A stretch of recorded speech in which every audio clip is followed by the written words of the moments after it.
আজকে আমি আর আমার বন্ধু মিলে চলে এলাম কৃষ্ণনগর বারদোলি মেলা। আমরা বাসের জন্য ওয়েট করছি, তো সবাইকে হাই করে দিতে বললাম। ফাইনালি আমাদের বাস চলে এসছে, তো আমরা এখন বাসে উঠবো। তো চলে আসলাম আমরা কৃষ্ণনগর। এখান থেকে কৃষ্ণনগর বারদোলি মেলা মাত্র 5 মিনিট।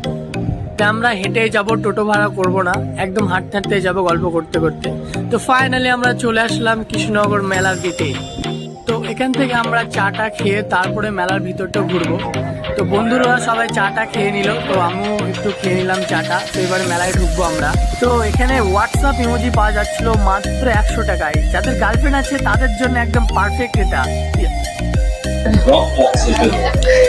এখানে এইদিকে আসো, ক্যামেরাম্যান এইদিকে আসো। এখানে হচ্ছে তোমার গার্লফ্রেন্ডের নামি ধরনের জিনিস, ঠিক আছে? আমাদের বারদোলি মেলাতে চলে আসুন।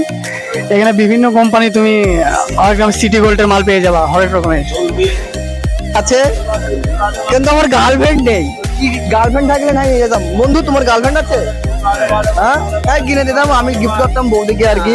আছে তাহলে দাও, ঠিক আছে, এটা চুজ করো তুমি। তো ফাইনালি একটা চলে আসলাম সানগ্লাসের দোকানে। তো এখানে বিভিন্ন রকমের দামি দামি সানগ্লাস আছে। তো এগুলো মনে হয় বাচ্চাদের সানগ্লাস। এখানে আবার দেখানোর জন্য আয়না ছেড়ে দেখিনি। আমার কাছে সানগ্লাস অলরেডি আছে, তো আমি নেবো না সানগ্লাস। ঠিক আছে, ক্যামেরাম্যান সামনে চলে আসো। এইমাত্র আমাদের চলে এসছে আমাদের কাকুলি ফার্নিচার। দামে কম মানে ভালো, কাকুলি ফার্নিচার, ঠিক আছে?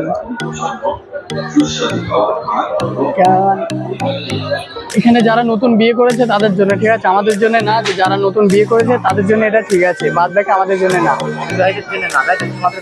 শুধুমাত্র বিবাহিতের জন্য। ইয়েস, যারা বিয়ে করবে, যারা বিয়ে করে খাট ভাঙবে, শুধুমাত্র তাদের জন্য।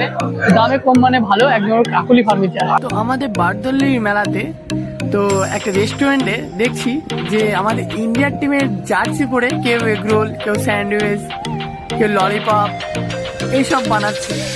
তো পাশেই দাদা আবার একটা গান চালু করে দিয়েছে, তো তোমরা সবাই এই গানটা শোনো।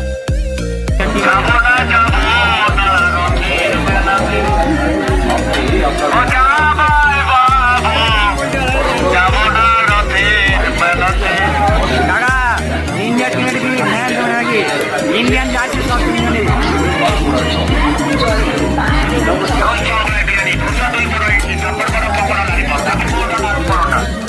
ব্রেক ডান্সের মতনই অনেকটা লাগছিল, কিন্তু আমি বুঝে উঠতে পারছিলাম না এটা কি। এটা আমি ফার্স্ট বার দেখলাম। তো বন্ধুকে বললাম চড়তে, তো বললো না, আমার মাথা ঘুরে, আমি পড়ে যাবো ওখানে।